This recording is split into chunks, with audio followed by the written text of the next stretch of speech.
History, as you know, it is built on incomplete evidence. We are about to explore 20 archaeological discoveries that directly challenge the foundations of recorded history. This journey will reveal ancient artifacts, mysterious structures, and entire lost cities that defy our established timelines and force a complete rethinking of human origins and societal development. By the end, you will see the past not as a settled fact, but as a vibrant mystery full of surprising new clues.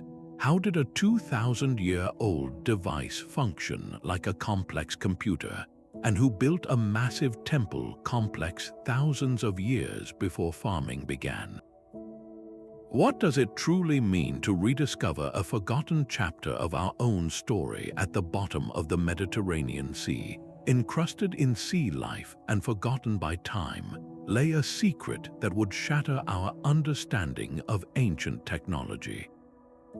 This is the Antikythera Mechanism, discovered in a shipwreck over a century ago. This intricate bronze object from around 100 years before the Common Era was initially dismissed as a rock. But upon closer inspection, researchers realized they were holding a device of staggering complexity. It was a compact universe of interlocking gears, a mechanical computer that could track the movements of the sun, the moon, and the planets. It predicted eclipses and even calculated the timing of ancient athletic games. Historians like Derek J. Dusala Price spent decades unraveling its secrets, concluding that its engineering was more sophisticated than any instrument created for the next 1,000 years.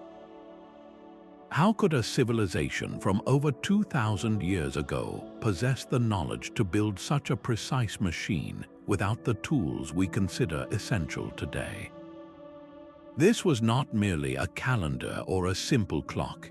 It was a tangible expression of a science we thought was impossible for its time, a working model of the heavens crafted from bronze. The Antikythera Mechanism forces us to confront a profound idea. It suggests that the peak of technological achievement in the ancient world may have been far higher than our history books admit, and that entire schools of advanced knowledge could have been lost to the ages, waiting silently on the ocean floor for their chance to rewrite our story. While a lost computer redefined ancient technology, a hilltop in Turkey challenges the very cradle of civilization itself.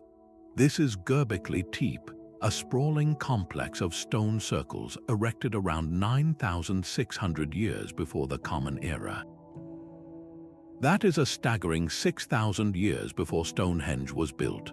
What archaeologists found there were not simple huts or temporary camps, but a forest of massive T-shaped limestone pillars, each weighing many tons, arranged into great rings.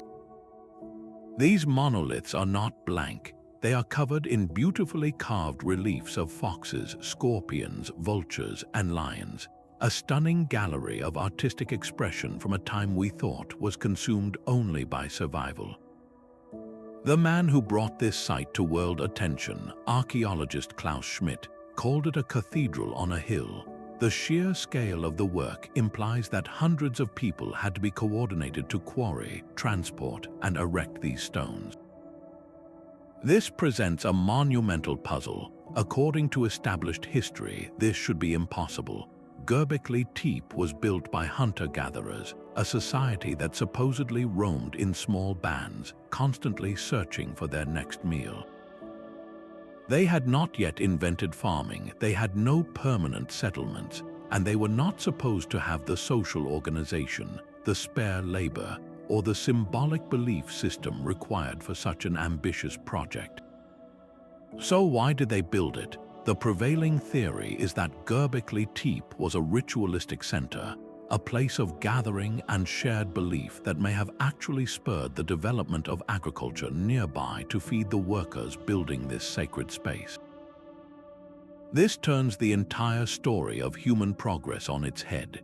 We have always been taught that agriculture came first, providing the food surplus that allowed for specialization, hierarchy, and grand projects.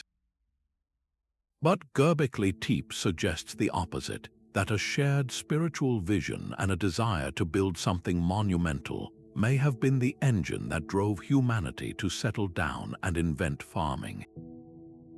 It reveals that the human capacity for complex society, art, and organized religion is far older and more profound than we ever knew.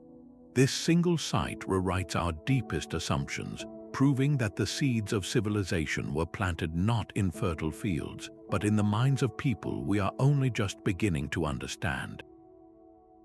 Far to the south, etched into the arid plains of Peru, lies a canvas so vast it can only be comprehended from the heavens. The Nazca Lines are a sprawling network of hundreds of geoglyphs, some stretching for kilometers across the desert floor. Created by the Nazca culture between 500 years before the Common Era and 500 years after, these immense figures depict a menagerie of creatures: a hummingbird with wings outstretched, a spider, a monkey with a coiled tail, and intricate geometric shapes that form perfect triangles and spirals. For generations, their true scale was a secret kept by the landscape, visible only to the condors soaring high above. It was researchers like Piri Reis who dedicated their lives to mapping and preserving these lines, proposing that they might have served as a massive astronomical calendar, aligning with the sun and stars to mark seasonal cycles. Others suggest they were sacred pathways used for ceremonial walks, connecting communities to spiritual forces within the earth itself. The central, haunting question remains: how could a people who lived over 1,000 years ago design and execute such precise, colossal artwork without the ability to fly? The answer lies in remarkable, yet simple, ingenuity. The Nazca people likely used grids and scaled models, transferring small designs to the large desert canvas by using sighting posts and coordinated teams to remove the dark, iron oxide-coated surface stones and reveal the lighter-colored earth beneath. The lines have survived for centuries because of the region's unique climate, with minimal wind and rain to erode them. This was not the work of a society lacking capability, but of a culture with a profound, intimate connection to their environment, using its stability as a permanent record of their beliefs. The Nazca Lines are a testament to human creativity and a powerful reminder that ancient peoples achieved feats of engineering and art that continue to baffle and inspire us. They force us to look beyond our assumptions and consider that a culture's true sophistication might be measured not in its technology, but in its vision.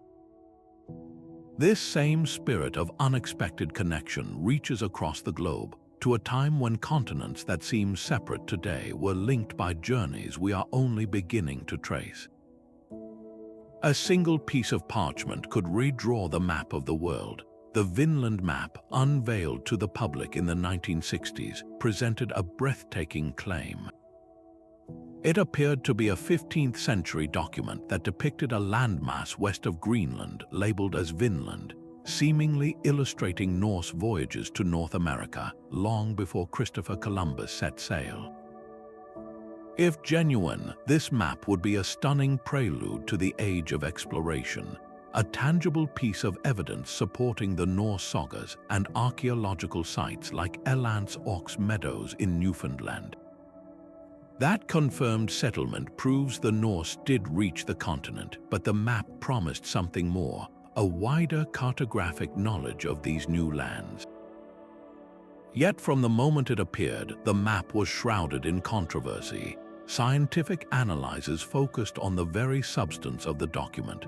Researchers subjected the ink to intense scrutiny, with some studies suggesting it contained an anatase, a form of titanium dioxide that was not commonly used in inks until the 20th century.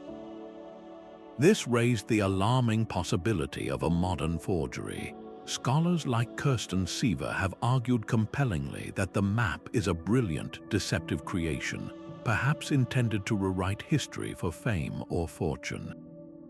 The debate itself is a powerful historical lesson. It forces us to confront how much we trust a single artifact and how the stories we tell about exploration are often shaped by the evidence we choose to believe. Could there be other, yet undiscovered maps or records that hint at even earlier transoceanic journeys? The Vinland Map, whether a medieval masterpiece or a modern fake, challenges the neat, linear narrative of discovery we often accept. It encourages a broader view of history, one where the lines on a map are as fluid as the past itself, and where the search for truth is a continuous process of questioning and reinterpretation. This very process of questioning leads us to another enigma, a city lost to the jungle that whispers of a forgotten empire. The legend of Atlantis is a story of a magnificent civilization swallowed by the sea, but what if this enduring myth holds a kernel of historical truth? For centuries, scholars have debated whether Plato's tale was pure philosophical invention or a distorted memory of a real event. A compelling theory points to the catastrophic eruption of the volcano on Thera, modern-day Santorini, around 1,600 years before the Common Era. This was not a minor event. It was one of the largest volcanic explosions in human history, sending tsunamis and ash across the Mediterranean. The blast devastated the nearby Minoan civilization on Crete, a sophisticated and powerful society known for its sprawling palace complexes and vibrant art. Archaeologist Spiridon Marinatos was a leading proponent of the idea that this real-world disaster, which erased an advanced culture in a single, violent day, formed the core of the Atlantis story. The Minoans were a maritime power, a wealthy and technologically advanced society that seemingly vanished at the height of its influence, much like the civilization Plato described. This connection blurs the line between history and folklore, suggesting that our oldest stories may be echoes of actual, earth-shattering events. If a cataclysm of this scale could inspire a legend that lasts for millennia, it forces a profound question. Could other mythical places, like the Golden City of El Dorado or the Kingdom of Prester John, also be rooted in lost historical realities? The search for Atlantis is not just a hunt for a sunken city. It is a challenge to re-evaluate ancient texts not as pure fiction, but as potential records of forgotten worlds, reminding us that human history is a tapestry woven equally from fact and imagination. This idea of lost connections continues as we cross the ocean to a discovery that suggests ancient journeys far more vast than we ever believed possible. Deep in the humid jungles of Mexico, 17 stone giants stare out from a forgotten world. These are the Olmec colossal heads, carved from single blocks of volcanic basalt between 1200 and 400 years before the Common Era. Each head is a monumental portrait, some weighing over 20 tons, with unique facial features and intricate headgear that scholars believe represent powerful rulers or revered deities. Their sheer size and striking realism speak of a society with a complex social structure, one capable of organizing the immense labor required to quarry these boulders from distant mountains and transport them dozens of kilometers without the use of the wheel or domesticated pack animals.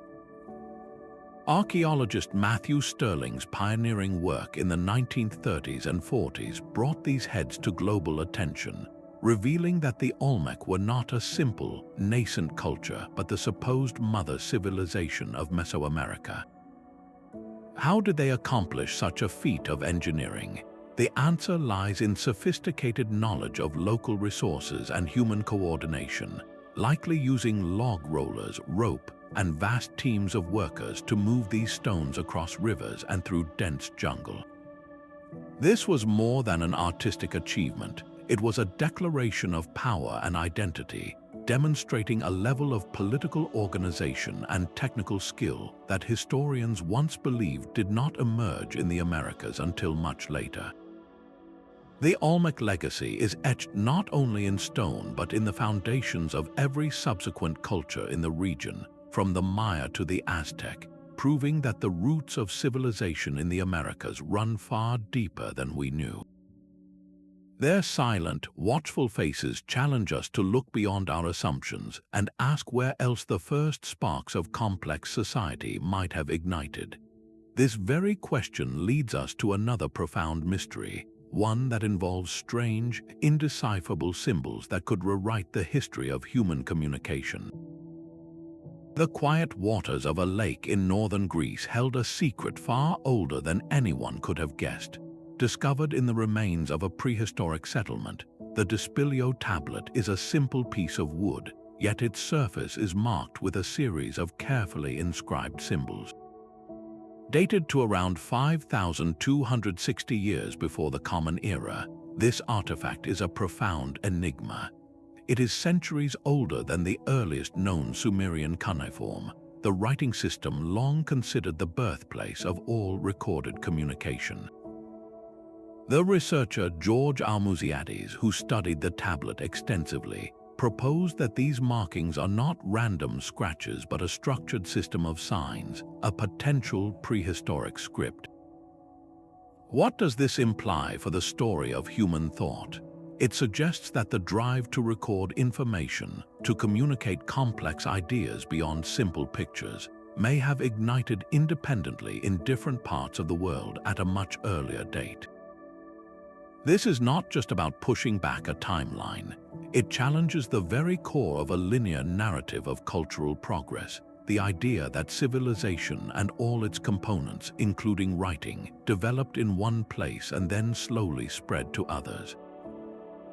The Dispilio Tablet hints at a different reality, one where the human mind's capacity for symbolic expression and complex communication was a widespread potential, waiting to be unlocked by different societies in their own unique ways. It forces us to reconsider the cognitive evolution of our species, asking if we have underestimated the intellectual sophistication of our earliest ancestors. This single piece of wood encourages a global search for other forgotten scripts, other whispers from a time we thought was silent. It reveals that the history of writing, and by extension the history of human ideas, is likely far more ancient and wonderfully diverse than our textbooks have ever admitted. This global search for lost knowledge leads us to another puzzle, one found not on a tablet, but in a collection of mysterious artifacts that defy simple explanation. A small clay jar from ancient Mesopotamia sits quietly in a museum, looking like nothing more than a simple storage vessel. But inside this unassuming container lies a secret that could rewrite the history of science. Known as the Baghdad Battery, this artifact consists of a clay jar, a copper cylinder, and an iron rod, all sealed together with an asphalt stopper. Dated to some time between 250 years before the Common Era and 224 years after, it was first studied seriously by Wilhelm Koenig, who proposed a startling theory. When filled with an acidic liquid like vinegar or wine, the jar could function as a galvanic cell, producing a small but measurable electric current. The purpose of such a device remains one of history's great puzzles. Was it used for electroplating to deposit a thin layer of gold onto silver objects, creating a shimmering effect that would have seemed like magic? Could it have served a medical purpose, providing a gentle, tingling sensation for therapeutic practices that we can no longer fully comprehend? The very existence of this object challenges a foundational pillar of our technological timeline, the assumption that electricity was not understood or harnessed until the modern era. This was not a power plant, but it was a principle in action, a working demonstration of electrochemical energy. How many other such devices were created, and how widespread was this knowledge? The Baghdad Battery stands as a powerful reminder that innovation is not a straight line from past to present. It is a story of fits and starts, of brilliant insights that can be lost for centuries, waiting to be rediscovered. It forces us to look at other ancient artifacts with new eyes, wondering what other simple objects might hold complex secrets. This reconsideration of ancient science extends beyond the Earth, reaching for the stars in a way that we are only just beginning to understand. Etched into the stone walls of an ancient Egyptian temple, a strange and captivating image defies simple explanation. Within the Hathor temple at Dendera, a series of carvings from around 100 years before the Common Era show figures gathered around what appears to be a giant translucent light bulb. Inside this bulb, a snake stretches along a wire held aloft by a supporting pillar, while a cable seems to run from the base to a box controlled by a nearby figure. To the modern eye, the resemblance to an electrical apparatus is startling. Mainstream archaeology provides a different, symbolic interpretation. Egyptologists explain that these are likely representations of the creation myth, showing a snake, a symbol of divinity and power, emerging from a lotus flower, which itself represents birth and the dawn of the sun. The entire scene is thought to illustrate a spiritual concept, not a technological one. Yet this very disagreement is the heart of the mystery. How do we accurately interpret the art of a culture separated from us by thousands of years? Proponents of alternative theories like Erich von Däniken point to the precise, almost schematic nature of the carvings, arguing they are too mechanically specific to be purely mythical. They ask a provocative question: could these carvings be a literal record of a technology the ancient Egyptians possessed, a form of illumination that has since been lost to time? While no physical evidence of such devices has ever been found, the concept forces a fascinating dialogue between science and symbolism. It asks us to consider the boundaries of ancient knowledge and whether our modern interpretations are sometimes limited by our own technological biases. The Dendera carvings do not offer easy answers, but they powerfully encourage a multidisciplinary approach to history, one where engineers, artists, and archaeologists come together to read the past with fresh eyes. They remind us that ancient art might not only depict gods and myths, but could also encode practical knowledge waiting for us to understand its true language.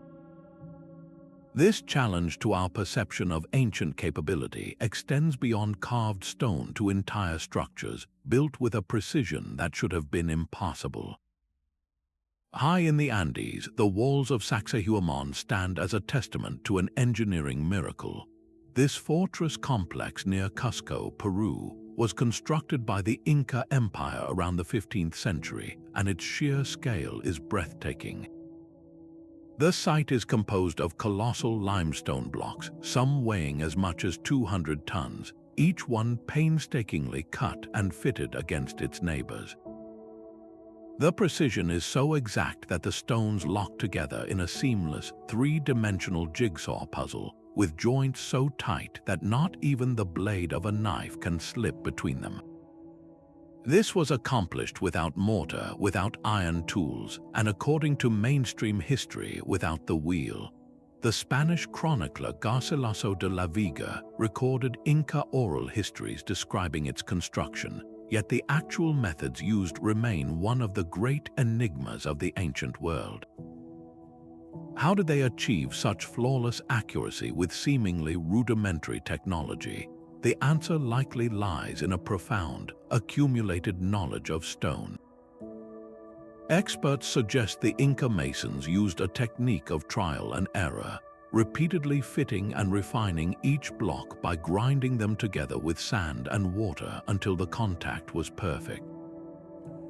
This process would have required immense patience, a deep understanding of geometry, and a staggering level of logistical coordination to quarry, transport, and lift these monumental stones into place.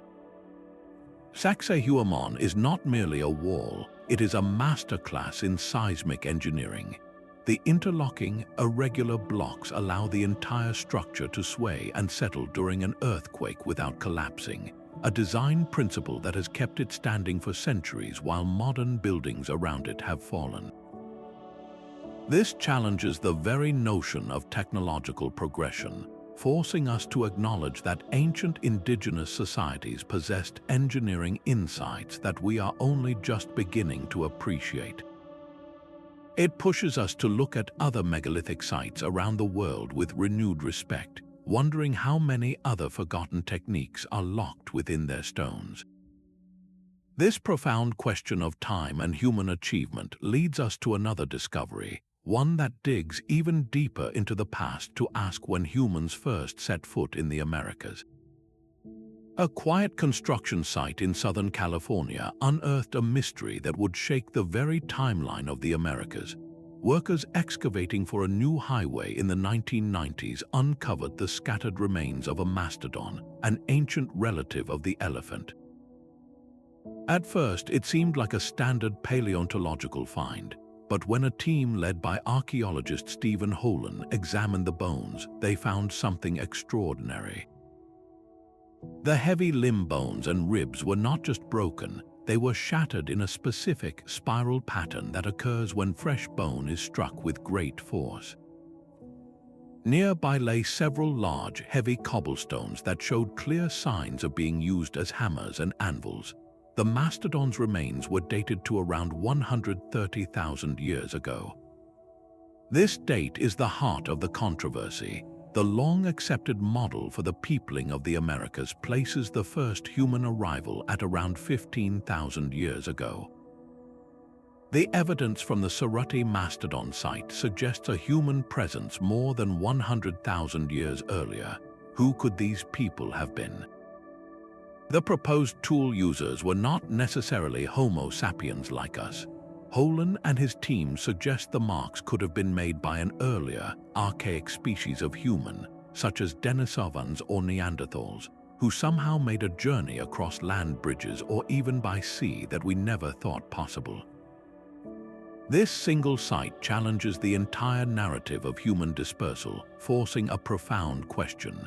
If humans were here so long ago, what other evidence has been missed or misinterpreted? Could other disputed sites, like the one in Brazil with potential stone tools, be part of a larger, hidden pattern?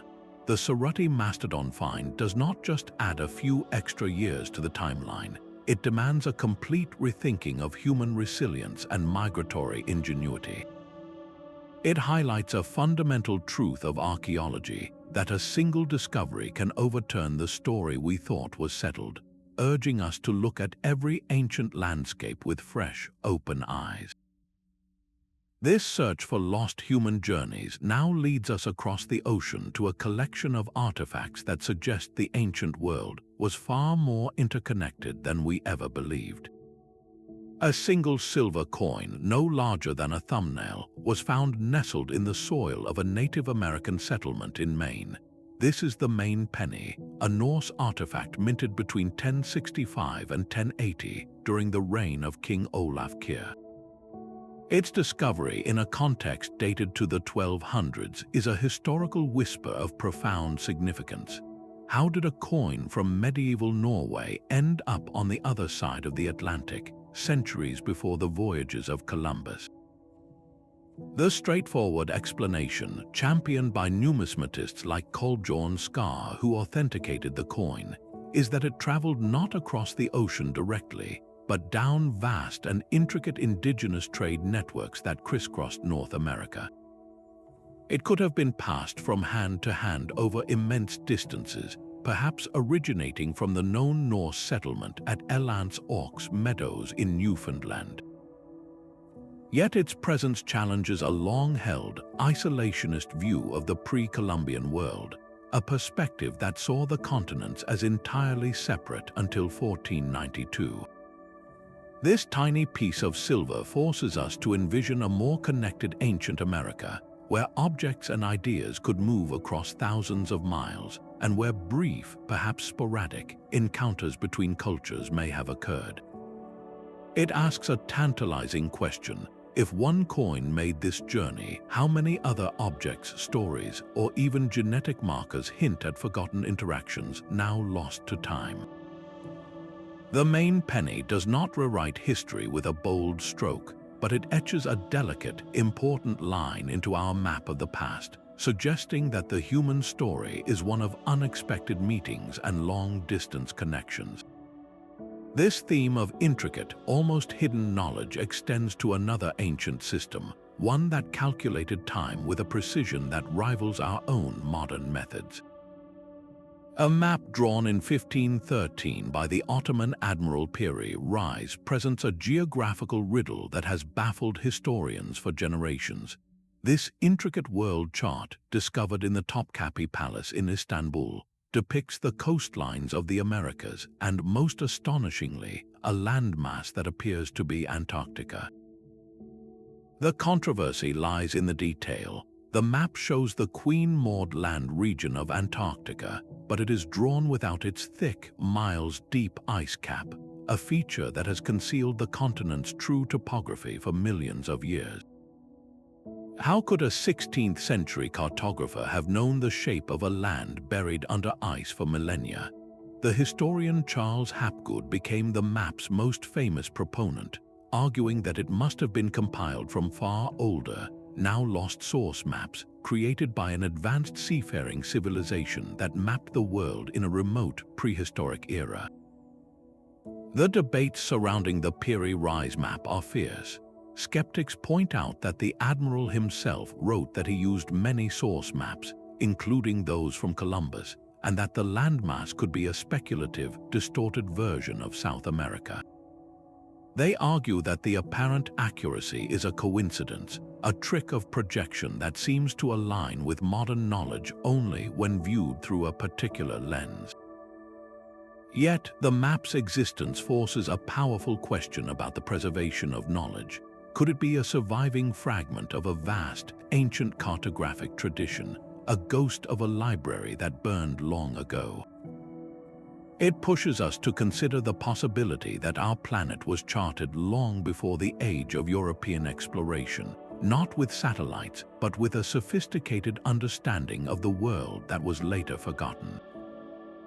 This enigma of lost science leads us directly to another field where ancient knowledge appears startlingly advanced, challenging our understanding of early medicine and the human body itself. Carved into the fibers of an ancient Indian text are instructions for surgical procedures of breathtaking complexity. The Sushruta Samhita, a medical compendium attributed to the physician Sushruta and dated to around 600 years before the Common Era, details techniques that would not become standard in Western medicine for millennia.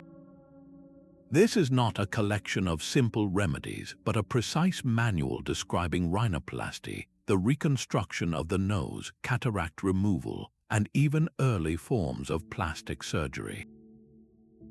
The text outlines over 120 different surgical instruments and 300 distinct procedures, demonstrating a profound understanding of human anatomy and a remarkable commitment to alleviating human hardship. How did these early practitioners achieve such precision without the benefit of modern sterilization or anesthesia? The answer lies in an intricate knowledge of local plants for numbing and cleansing, and in the use of innovative tools crafted from available materials. Scholars like Dr. H. R. Nagendra have emphasized the text's profound influence, noting how its principles of diagnosis and treatment likely traveled along trade routes, eventually informing medical traditions across Asia and into the Arab world before echoing into Europe. The existence of the Sushruta Samhita directly confronts a long-held Eurocentric narrative that positions ancient Greece as the sole birthplace of advanced medicine. It stands as a powerful testament to the fact that the flame of scientific inquiry and compassionate healing was lit in multiple centers of civilization simultaneously. This compendium urges us to expand our historical perspective, to see human progress not as a single, linear march, but as a constellation of brilliant discoveries happening across the globe. It reminds us that the pursuit of knowledge and the desire to heal are universal human impulses whose origins are far more ancient and wonderfully diverse than we often acknowledge. This recognition of lost sophistication now draws our search to the ocean floor, where mysterious artifacts hint at maritime journeys that defy our established maps of the ancient world. Beneath the clear waters off the coast of Yonaguni, Japan, a massive silhouette emerges from the seafloor. This is the Yonaguni Monument, a complex of sandstone formations that look eerily like a sunken city. Vast terraces descend in sharp, clean steps. Towering pillars stand near what appear to be wide processional avenues and even a stadium-like structure. The sheer geometry of the site is what first captured attention, with its perfect 90-degree angles and seemingly deliberate parallel channels cutting through the rock. Marine geologist Masaki Kimura has spent decades studying the monument, pointing to features like what he interprets as carved reliefs of animals and a human face, arguing passionately that this is the work of a sophisticated, ancient society. He proposes a timeline that dates the structures to around 10,000 years before the Common Era, a period when this area would have been dry land, a coastal plain later swallowed by rising sea levels at the end of the last ice age.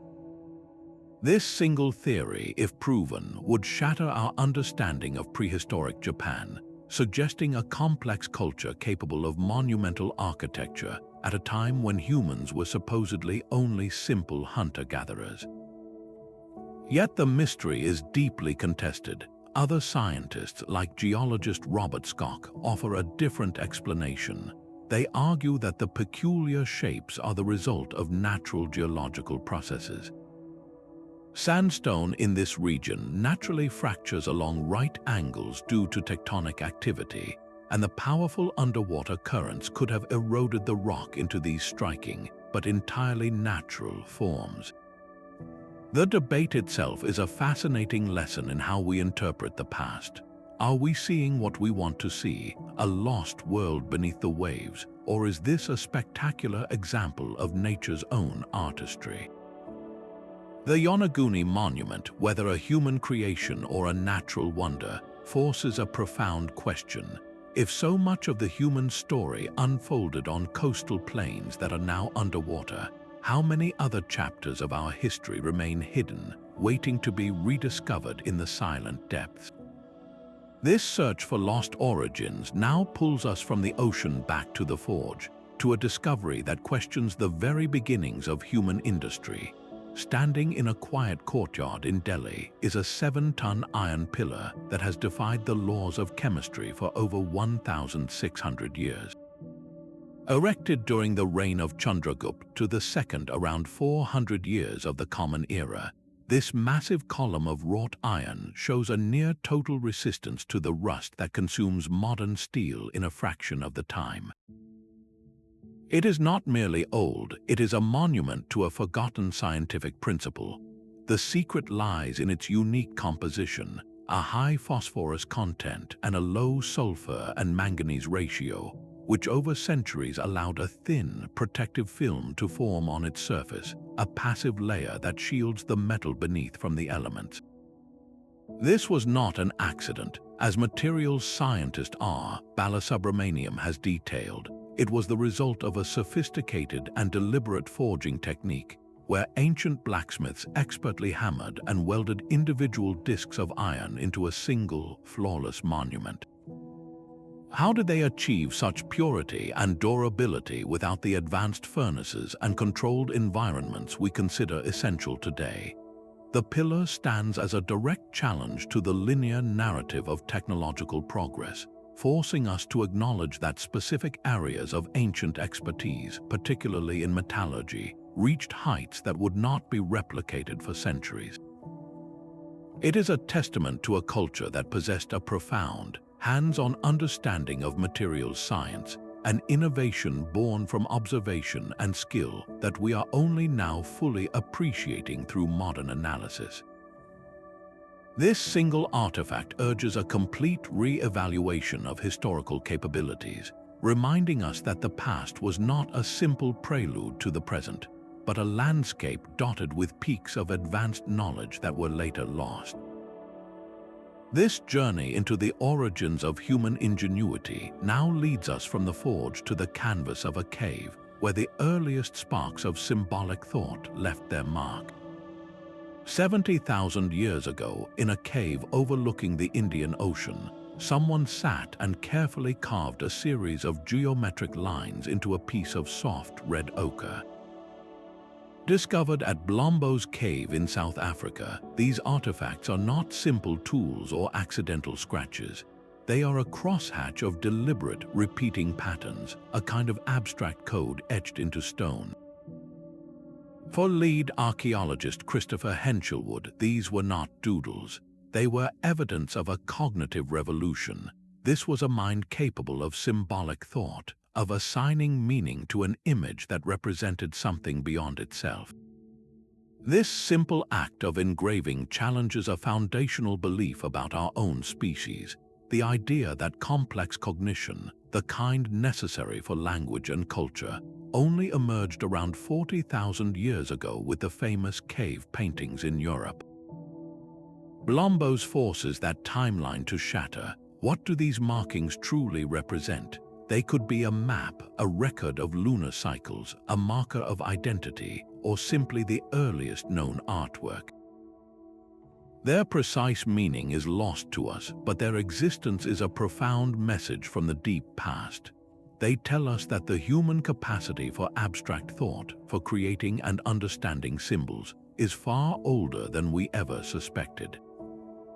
This was not the dawn of creativity, but a clear sign that it was already a mature part of the human experience. If our ancestors were thinking in symbols this early, then the roots of language, art, and complex society must extend back into a misty prehistory we are only beginning to uncover.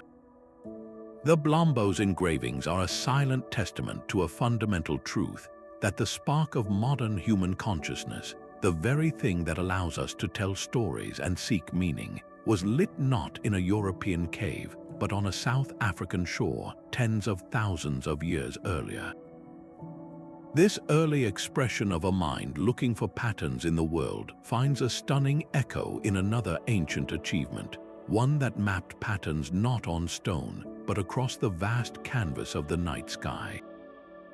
Stretching across the French countryside in Brittany, thousands of ancient stones stand in eerie, silent rows. The Carnac alignments, erected around 4,500 years before the Common Era, form one of the most extensive megalithic sites on Earth. Over 3,000 weathered monoliths march across the landscape in parallel lines that run for kilometers, a monumental project that speaks of a society with a unified and powerful vision. For generations, the purpose of these stones was a mystery, seen perhaps as a gathering place for rituals or a boundary marker for sacred land. But researchers like Alexander Thom proposed a far more ambitious theory, that these rows were a colossal astronomical observatory. Through meticulous surveying, he identified alignments where specific stones precisely frame the rising and setting sun during the solstices, turning the entire landscape into a giant calendar etched into the earth. This was not a casual observation of the skies. It was a systematic, scientific engagement with the cosmos, achieved thousands of years before the great philosophers of Greece. The stones present a profound logistical puzzle. How did a Neolithic community, without written records or centralized authority, manage to quarry, transport, and erect this forest of stone with such coordinated intention? The answer lies in a shared cultural imperative, a common belief so strong it could mobilize an entire population to work for generations on a project whose full meaning they themselves might not have entirely understood. The Carnac Stones challenge the very image of prehistoric people as simple farmers concerned only with survival. They reveal a society deeply connected to the rhythms of the universe, one that invested immense labor to build a permanent connection between their world and the heavens.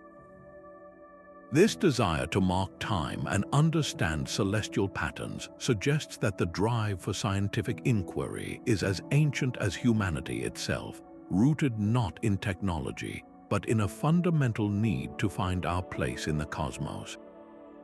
Our final discoveries push this theme of re-evaluation even further, moving from stone to the very building blocks of life, as genetic evidence begins to rewrite the stories we thought were set in stone. The discovery of a lone individual resting along the banks of the Columbia River would ignite one of the most contentious debates in modern anthropology.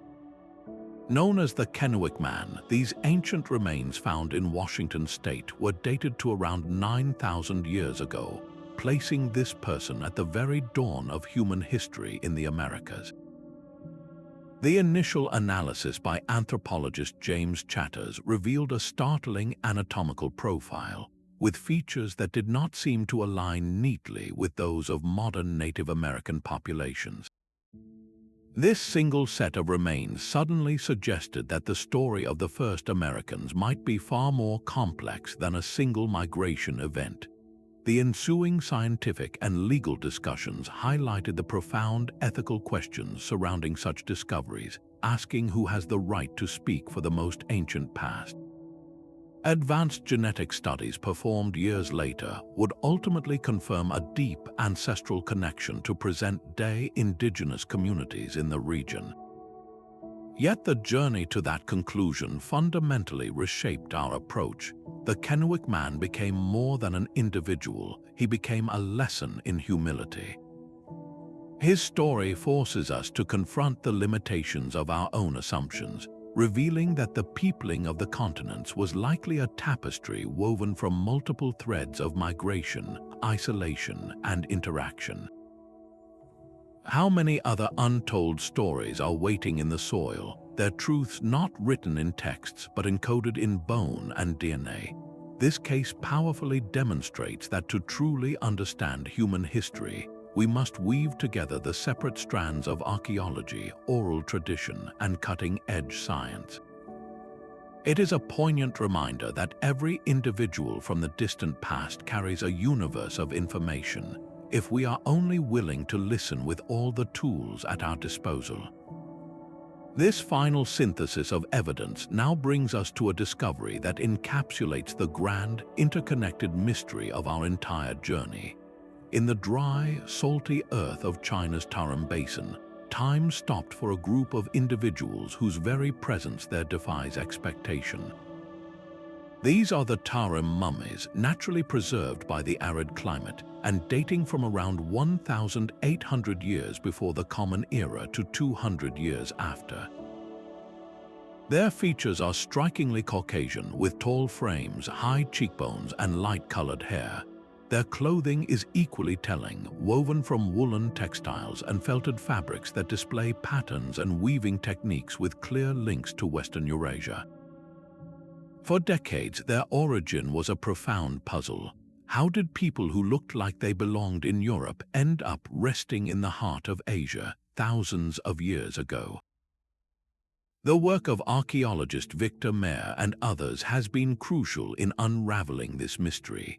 Genetic and archaeological evidence now paints a picture not of a lost tribe, but of a vibrant, multicultural crossroads.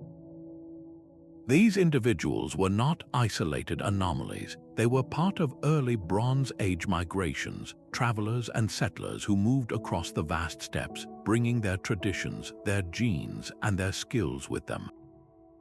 Their very existence challenges the outdated map of history that shows ancient cultures developing in isolated bubbles.